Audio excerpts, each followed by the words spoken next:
Hai teman readers, welcome back. Selamat datang bagi yang baru di channel ini. Semoga kita semua sehat selalu, amin. Ya, novel yang akan kita bahas hari ini meninggalkan aftertaste yang sangat kuat ya, bagi diriku terutama. Jadi menurutku ini novel keren sekali. Nggak tahu kenapa, mungkin ini karena sesuai dengan selera aku ya. Jadi nggak usah pakai lama-lama lagi, kita akan bongkar novel ini dan kita cari tahu apa yang kita bisa pelajari dari novel kali ini. Check it out. Nah, first of all, aku ingin mengucapkan terima kasih dulu sama Sugaida. Sugaida ini adalah nama pena dari novel yang akan kita bahas kali ini.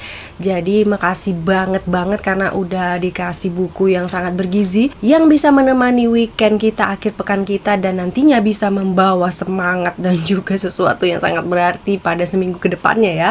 Pokoknya, tadi seperti yang aku katakan, bahwasannya aftertaste dari novel ini sangat kuat sekali bercokol diriku ini ya teman-teman. Nah, novelnya sendiri ini dia, mungkin teman-teman sudah lihat di thumbnail. Ini judulnya adalah Efek Jera. Efek Jera ini seperti aku katakan tadi ditulis oleh Sugaida. Itu merupakan nama pena dan nama aslinya bisa nanti teman-teman investigasi sendiri kenapa nama penanya itu Sugaida ya. Dan aku sudah punya hasil investigasinya. Karena berhubung ini sebuah novel investigasi di sini. Tapi kita lihat apakah benar-benar ini sebuah novel investigasi atau genre yang lainnya. Kita lihat dulu ya. Novel ini terbit di One Peach Media. Terus terang jujur saja aku baru kali ini memegang langsung buku yang terbit di One Peach Media. Jadi kita akan bahas dulu penampilan bukunya semuanya ya, book performance-nya. Siapa tahu teman-teman sedang mencari rekomendasi penerbit indie atau vanity publisher lebih tepatnya ya. Nah, tentu saja yang akan kita bahas di sini hanya penampilan fisik bukunya aja. Kalau misalnya harga penerbitannya berapa, udah gitu misalnya apa saja fasilitas-fasilitas yang didapatkan dari harganya, semuanya itu nanti teman-teman bisa lihat sendiri di media sosial mereka ya. Nanti akan aku letakkan di description box alamatnya. Kita akan bahas mulai dari dalamnya dulu. Jadi kalau misalnya kertas, ini kertasnya sangat cukup tebal ya, cukup tebal. Memang tidak setebal punyanya Lovelyns. Itu kalau memang Lovelyns tebal banget ya. Jadi kalau misalnya kadang kita seperti ini kan itu kayak 2 halaman gitu ya. Tapi sebenarnya 1 halaman. Nah, ini tetap masih tebal juga. Kemudian layoutnya itu kalau menurut aku cukup rapi dan menarik ya. Pokoknya kelas-kelas mayor lah ini ya, penerbit indie kelas mayor. Nah, ini bisa dikatakan bagus sekali isinya. Ada seperti itunya untuk membuka bab. Kemudian, nah yang paling penting editingnya. Nah, proses editingnya menurut aku perfect. Artinya kalau typo itu sangat sedikit sekali. Udah gitu kata-kata yang webinya itu nanti kita akan bahas ya, dengan tata bahasanya itu pokoknya mantap sekali. Dan yang terakhir akan kita bahas itu adalah covernya ini. Nah, covernya ini mungkin karena kurang sesuai selera aku juga ya mungkin ya. Jadi kasus yang ada di dalam novel ini tuh memang tentang penerbangan gitu ya, tetapi dia lebih ke cerita si tokoh utamanya si Dio. Jadi mungkin kalau menurut aku nih ya pribadi, itu lebih baik sepertinya adalah karakter Dio dinampakkan di sini. Tapi nggak apa-apa lah, mungkin hanya sekadar simbol dari kasus yang ada gitu ya. Kenapa di cover sebaiknya itu diletakkan karakter si Dio-nya? Karena memang isinya ini ya hampir seluruhnya itu point of view-nya adalah dari first person, yaitu si Dio itu tadi. Jadi ini kayak semacam diarinya si Dio gitulah ya. Dan bahasanya juga seperti si Dio ini menceritakan kepada kita gitu, covernya gitu. Tapi kalau secara warna aku pikir covernya ini keren sekali ya teman-teman. Kalau misalnya ingin tahu lebih jauh lagi tentang penulisnya, juga tentang penerbitnya, semua alamat media sosialnya sudah aku letakkan di description box. Sekarang kita akan bahas lagi lebih jauh mengenai unsur-unsur yang ada di dalam Efek Jera. Ya, pertama-tama sebelum kita bahas unsur-unsur yang lebih dalam lagi, aku ingin menceritakan sinopsis dari Efek Jera ini. Jadi ini bercerita tentang seorang pemuda itu tadi yang bernama si Dio Prasetyo itu tadi. Dia sangat muda sekali, masih berumur 19 tahun. Dan karena kebedebahan hidupnya, dia itu sudah lama sekali hidup di jalanan ya, belajar juga di jalanan dan segala-galanya itu hidup mandiri lagi tuh, jauh dari keluarganya. Nah, sejak bertemu dengan Om John, jadi Om John ini adalah tetangganya dulu. Waktu dia semasa kecil dia sering berinteraksi dengan Om John ini. Bahkan Om John ini guru ngaji dan guru silatnya gitu ya. Nah, itu datang ke bedengan dia, ke tempat dia tinggal ya, sebuah bedengan kecil di mana di situ dia mengoperasikan bisnisnya, yaitu menjual DVD bajakan game gitu kan. Di situ juga tempat tinggalnya, di tempat yang sangat kecil dan kumuh itu, dia didatangi oleh si Om John tadi. Nah, dia ditawari sebuah pekerjaan yang sangat, sebenarnya dia awalnya tidak terlalu tertarik gitu kan, karena dia tidak percaya lagi sama orang ya, karena background hidupnya juga cukup pahit dengan orang-orang yang ada di sekitarnya, sering kena bully dan segala macam. Jadi dia memang pertama-tama tidak percaya dengan pekerjaan yang diberikan oleh Om John ini tadi. Tapi lama-kelamaan ya udahlah, ada suatu pemicu dia yang akhirnya mau menerima pekerjaan yang ditawarkan oleh Om John tadi.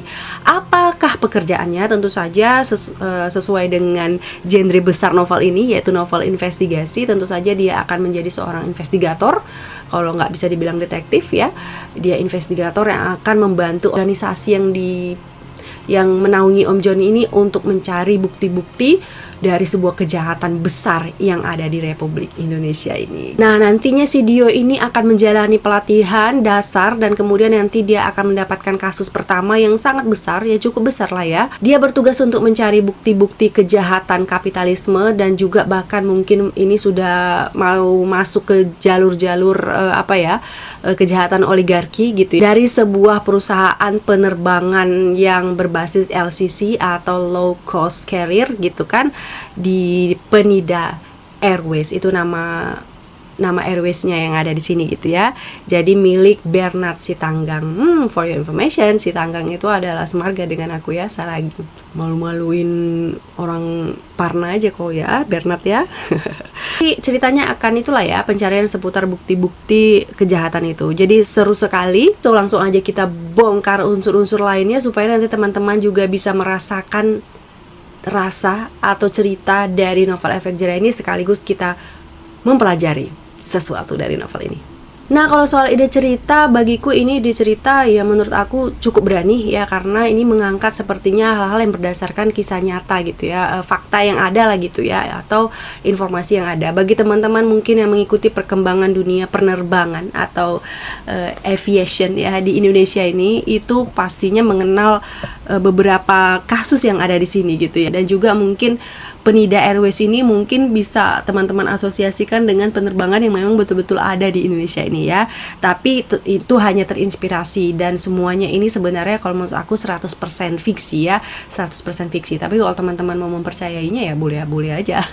Nah, pengembangan ide mentahnya ini aku sangat suka sekali dan bisa kita pelajari ya teman-teman. Yang pertama, bagaimana cara membuat cerita ini believable ya, betul-betul seperti kita bisa mempercayai bahwa cerita ini betul-betul ada. Apalagi ini terinspirasi dari yang memang betul fakta-fakta yang ada di sekitar kita gitu ya teman-teman.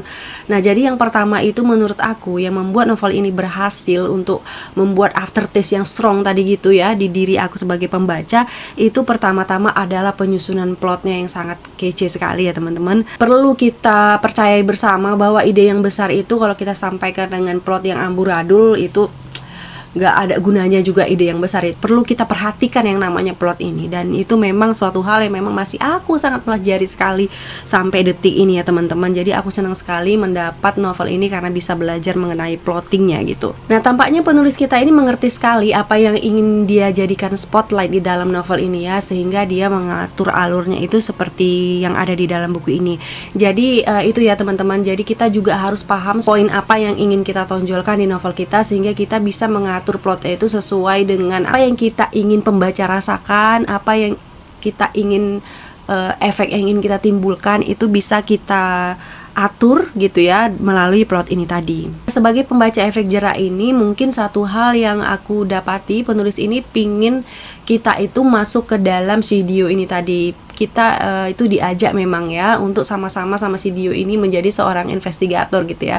Jadi bagi teman-teman yang punya fantasi menjadi seorang investigator atau detektifan atau mata-mata ya kan. Nah, ini tepat sekali kalau kita ikut di dalamnya. Jadi aku rasa itu adalah salah satu spotlight yang yang penulis inginkan kita rasakan gitu, dan itu memang sangat sukses sekali. Ya, ini sebenarnya backstory si Dio yang aku yakin kalau misalnya penyampaiannya tidak seperti yang ada di dalam novel ini, mungkin kita akan merasa bosan gitu ya teman-teman mendengarkan backstory. Tapi nanti kemudian ini bahkan menjadi dasar atau base gitu ya, atau pondasi atau pijakan kita dalam berlogika di dalam novel ini tadi ya. Jadi bagus sekali cara penyampaian backstory yang tidak membosankan seperti ini ya. Nah, poin selanjutnya yang bisa bikin membuat sebuah cerita itu atau ide yang cukup baik itu menjadi tereksekusi dengan baik pula selain plot tadi ya, itu adalah gaya penceritaan ya teman-teman. Nah, memang di bagian awal dari novel Efek Jera ini penulis banyak menggunakan teknik-teknik telling, dan teknik telling itu nggak berdosa sama sekali, itu bagus juga dibuat atau dipakai untuk novel teman-teman, tapi harus tahu porsinya ya teman-teman. Dan ada juga jenis telling yang menarik, ada juga jenis telling yang membosankan. Nah, di dalam buku ini ada keduanya, ada yang menurut aku juga cukup membosankan, tapi ada juga yang menarik ya. Jadi contoh yang bosan itu ada di halaman 70-71. Nanti teman-teman kalau udah beli bukunya bisa lihat sendiri, itu instruksional sekali bagaimana seorang investigator itu bertindak gitu, dasar-dasarnya ketika si Dio mengalami pelatihan atau si Dio menjalankan pelatihan. Itu agak sedikit membosankan, tetapi ada juga di halaman 73, nanti teman-teman bisa periksa sendiri. Di situ ada sebuah penjelasan atau teknik telling, tetapi dia itu sangat menarik. Karena apa? Karena pada intinya hal-hal yang begitu ya, perjalanan dari teknik telling itu banyak ditolong dengan pemilihan atau padanan kata atau juga analogi yang sangat lucu sekali. Jadi di sini banyak sekali komedi yang beberapa padanan kata itu bikin aku ketawa gitu ya, bikin aku tersenyum lah minimal gitu. Jadi fresh sekali, cara penulisan juga witty sekali ya, humoris gitu ya. Jadi itu keren sekali. Jadi teknik telling seperti itu tidak membosankan ya teman-teman. Nah, selain teknik telling, nanti mau di bagian akhir itu banyak showingnya ya, banyak showingnya. Jadi di sini teknik telling dan showing itu menurut aku cukup seimbang gitu. Nah, tapi ada beberapa bagian, dan bagian ini sangat krusial yang menurut aku, yaitu bagian klimaks di mana si Dio ini sudah berhadapan langsung dengan pesuruh dari musuh besar mereka, si Bernard Sitanggang ini tadi. Dan biasanya padahal di akhir-akhir bab di Efek Jera ini selalu menampilkan kalimat-kalimat gitu yang menggelitik misalnya, atau yang bisa membuat kita berpikir, atau membuat kita tertawa, atau membuat kita pingin untuk segera membuka halaman berikutnya. Tetapi entah kenapa pada saat klimaks ini mungkin tadi kurang showing, sehingga kayak terpotong gitu. Nanti ada adegan dimana, nggak usah aku bilang lah di sini ya, nanti ada di situ yang terasa kayak nanggung gitu ya, efek dramatisnya itu kurang, padahal itu adalah pada saat klimaksnya, pada pingin nyekek penulisnya lah pada saat itu ya. Ya karena pada sebelumnya bagus, karena sebelumnya babnya itu ditutup dengan bagus gitu. Entah kenapa pada saat itu seperti itu gitu. Jadi itu bisa teman-teman kalau sudah punya bukunya, yang aku katakan ini bisa ditemukan di halaman 327 dan rasakan sendiri di situ bagaimana nanggungnya. Nah, itulah dia pada intinya gaya penceritaannya menurut aku sangat cerdas sekali ya, sangat bagus sekali. Terus di awal itu kayaknya penulis ini agak sedikit hobi ya, melukai intelijensia pembacanya gitu. Baiknya kita sebagai penulis itu tahu gitu kapan kita harus berhenti memberikan info kepada pembacanya, apalagi kita sudah memberikan subteks di teks yang sebelumnya gitu. Jadi di sini misalnya ada di halaman 6869. Mungkin nanti kita akan bahas teks dan subteks tersendiri ya teman-teman. Jadi supaya kita tahu kapan kita berhenti memberikan info, karena di dalam teks yang sudah kita berikan, kita itu sudah mengandung sebuah subteks yang bisa diinterpretasikan sendiri oleh pembaca kita. Jadi pembaca kita pastinya ya, apalagi novel-novel investigasi ini, kalau buka dari awal dia sudah tidak masuk ke dalam otaknya, dia pasti akan meninggalkan. Tetapi kalau dia sudah terus membersamai novel ini, tentunya dia sudah punya suatu pemikiran yang bisa menalar tulisan dari teman-teman gitu kan. Nah, misalnya seperti ini ya. Jika ada orang lain datang bukan termasuk misi tanpa rencana, atau ada penduduk kampung sini mampir, maka peran samaran harus dijalankan. Om John adalah pemilik villa dan aku sebagai orang yang diserahi untuk menjaga. Villa tidak disewakan dengan alasan ini milik keluarga besarnya Om John dan suatu waktu akan dipakai gathering oleh keluarga besar itu. Udah, ini sudah memiliki subteks seperti ini ya, subteksnya. Dan subteks itu lagi dituliskan lagi. Tentu saja hal itu tidak akan pernah terjadi karena kisah keluarga besar ini cuma fiksi. Tentu saja karena sudah diberitahu bahwasannya ini adalah samaran yang harus dijalankan oleh Dio dan Om John. Jadi tentu saja hal ini tidak akan pernah terjadi karena kisah keluarga besar ini fiksi. Itu bisa mencederai intelijensi pembaca teman-teman. Jadi kita harus tahu kapan berhenti untuk memberikan info ya teman-teman, harus tahu, karena nanti pembaca teman-teman itu bisa merasa terluka dia ya. Emangnya aku bodoh kali ya, nggak tahu ya gitu. Apalagi ya, oh ya, dialog di dalam Efek Jerah ini aku suka sekali, cerdas gitu ya. Jadi memang sesuai dengan karakternya. Memang karakter yang di sini itu adalah orang yang sangat pintar-pintar, kaya raya gitu ya, pemilik perusahaan yang besar, udah gitu milioner gitu-gitu kan. Jadi memang sesuai sekali dengan karakternya masing-masing. Ini terlihat jelas nyata bahwasannya pengembangan karakter yang dilakukan oleh penulis ini cukup bagus ya. Jadi kurva karakternya itu jelas, atau karakter arc-nya itu sangat jelas, juga motivasinya jelas sehingga kita percaya. Dan itu sangat detail sekali. Jadi di karakter building itu tidak ada masalah. Nah, berbicara mengenai detail, pokoknya semua di sini deskripsinya detail sekali, dan ini pastinya resepnya itu sangat-sangat luar biasa sekali ya teman-teman. Dan kemudian ini kalau secara psikoanalisis ya, ece-ece, abal-abal psikoanalisis, abal-abal aku. Jadi di dalam suatu adegan di sini atau di dalam suatu plot itu ada terjadi di mana seseorang yang menjadi saksi kunci dari kejahatan itu melarikan diri ke Korea ya. Memang di sini dijelaskan bahwasannya si saksi kunci ini melarikan diri ke Korea karena dia pernah dulu melakukan pertukaran pelajar ke sana. Tetapi kalau secara mental proses dari penulisnya, kenapa dia memilih luar negerinya itu Korea, kenapa nggak ke Afrika atau Zimbabwe misalnya, atau misalnya ke Belanda, atau misalnya ke Inggris gitu kan.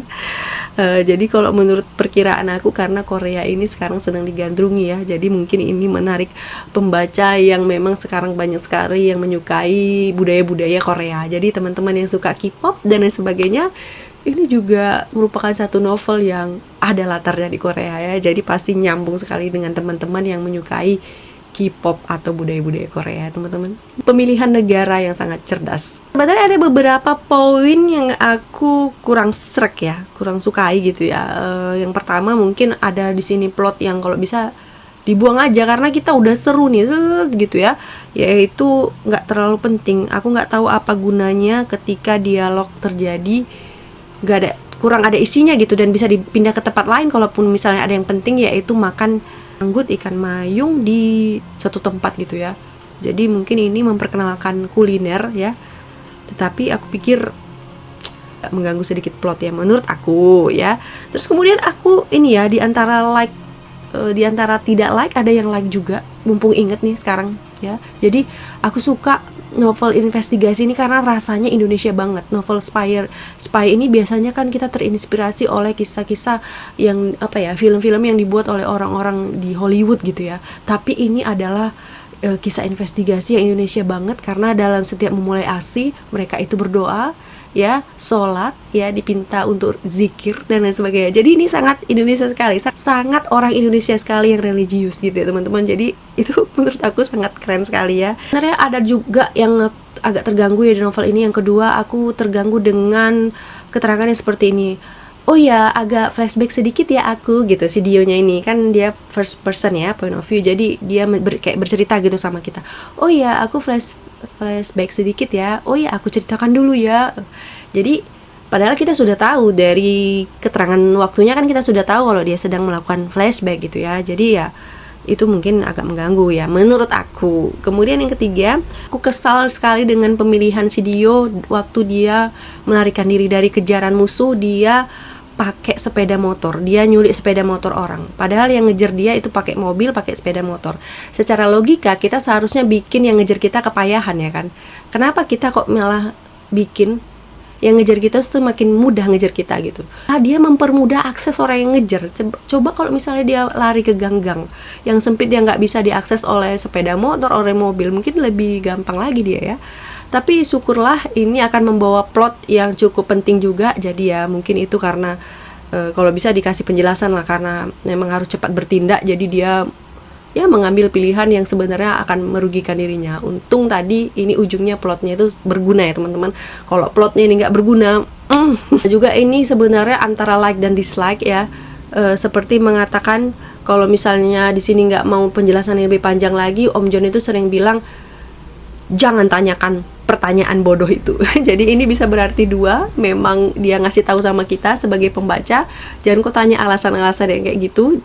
nanti panjang kali nanti buku ini karena dijelaskan lagi gitu ya, atau juga ini membungkam karakter yang di dalamnya, jadi kita juga terasa kayak dibungkam. Nah ini bisa jadi tadi makanya aku bilang like dan dislike. Ini bisa juga kita gunakan ya teman-teman kalau mau memangkas penjelasan tentang sebuah alasan yang mungkin misalnya ketika satu karakter tiba-tiba ada di situ, dia dari mana taunya gitu kan. Karena kalimat ini jangan kau tanyakan pertanyaan bodoh itu melalui salah satu karakternya ya teman-teman. Jadi itu Om Jun sering ngomong kayak gitu tuh kalau si Dio nanya-nanya ya. Dan si Dio ini karena mewakili kita di situ, jadi kita merasa Om Jun itu ngomong sama kita juga gitu ya. Nah, kutipan favorit aku sebenarnya banyak sekali di sini ya, tapi kita pilih aja salah satu, halaman 75. Ini sepertinya perkataan Om Jun atau perkataan Pak Makarim ya. Lupa saya, pokoknya ini bagus sekali. Dunia yang akan kamu masuki berbeda dengan dunia jalanan yang kamu hadapi sebelumnya. Di jalanan, orang di sekitarmu hanya berpikir bertahan hidup. Tapi di sini nanti tidak hanya itu. Bukan hanya bertahan hidup, tapi urusan menguasai atau dikuasai. Lebih kompleks, lebih banyak tipu muslihat, dan akan lebih banyak manusia-manusia dengan kekuatan dan tabiat yang tak pernah kamu saksikan sebelumnya. Pikiran dan tenagamu akan lebih banyak terkuras. Semampunya hindarilah konfrontasi. Kalau masih bisa lari, maka larilah. Kalau terpaksa bertarung, maka selesaikan sekilat-kilatnya lalu menyingkir. Setiap pertarungan yang lebih dari 10 menit artinya kamu sudah kalah. Oh, ini Om Jun ya, Om Jun. Oke, intinya cerita ini memang betul cerita tentang investigasi, tapi nggak sekental kayak di punya tulisannya Sir Conan Doyle ya, kayak itu nggak sekental itu, juga nggak terlalu mengedepankan misteri, jadi kayak Agatha Christie gitu, enggak. Ini bahkan kita tahu semuanya dari awal ya, kita tahu semua permasalahan sejak awal seperti yang Dio ketahui ya, apa-apa yang Dio ketahui kita ketahui, jadi nggak terlalu misterius juga. Tapi ini lebih mengedepankan suspense-nya ya, suspense-nya, jadi ini lebih keseruannya, jadi ini menurut aku lebih ke thriller investigasi gitu ya.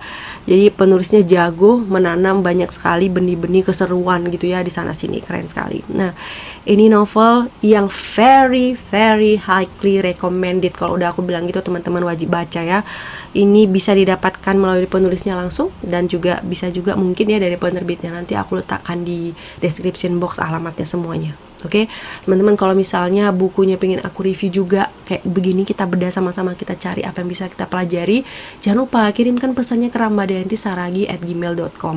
Kalau misalnya teman-teman yang nggak tahu email aku apa, berarti teman-teman jarang nonton videoku sampai akhir ya. Jadi kok soalnya masih ada yang nanya alamat emailku itu. Baik teman-teman, semoga bisa ada yang bermanfaat dari diskusi kita kali ini. Sampai ketemu lagi, jangan lupa like, comment, and share. Dan jangan lupa tekan tombol loncengnya supaya kita bisa ketemu lagi di video selanjutnya. Sehat semua teman-teman. See you everybody.